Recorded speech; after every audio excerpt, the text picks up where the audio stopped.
The Irregulars is available to watch on Netflix now, a shadowy adventure about a group of misfits investigating supernatural crime in Victorian London on behalf of Dr. Watson and Sherlock Holmes.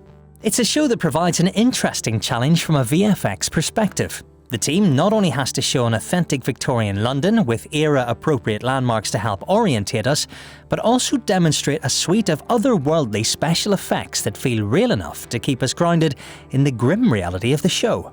With that in mind, we caught up with Richard Briscoe, visual effects supervisor from The Irregulars, to discuss how the world was brought to life and, specifically, how the team created the rip from the season finale.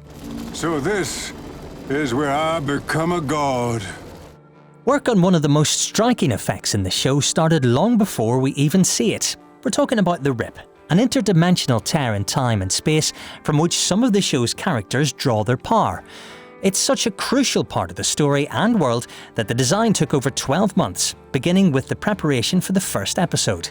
Richard describes the Rip as an aperture to a negative world, something Watson refers to in the show as purgatory.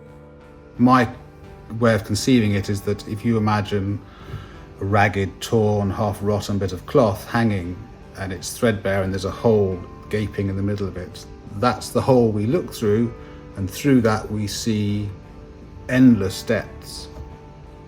But we don't see the cloth, and indeed if we were to go alongside the cloth and look behind it, in our world there's nothing behind it, it's just it's a hole hanging in space, so it's a kind of a bit of a contradiction.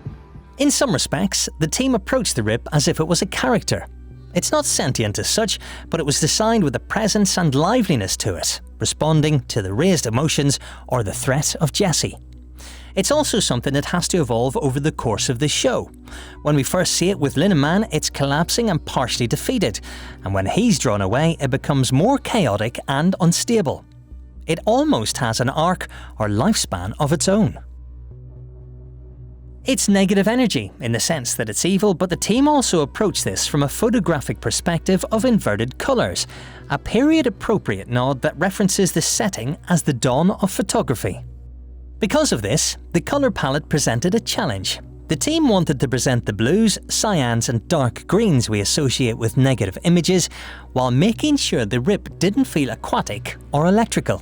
So we fell back on, I suppose, organic references of blistering and burning and smouldering and tearing as a way of expanding. We looked at sort of time-lapse photography of mould, we looked at bubbling mud baths, we looked at celluloid film blistering, we looked at all these kind of things to try and give it a somewhat organic, natural feel rather than a magical feel. The Rip also presented a challenge in how actors physically interacted with it.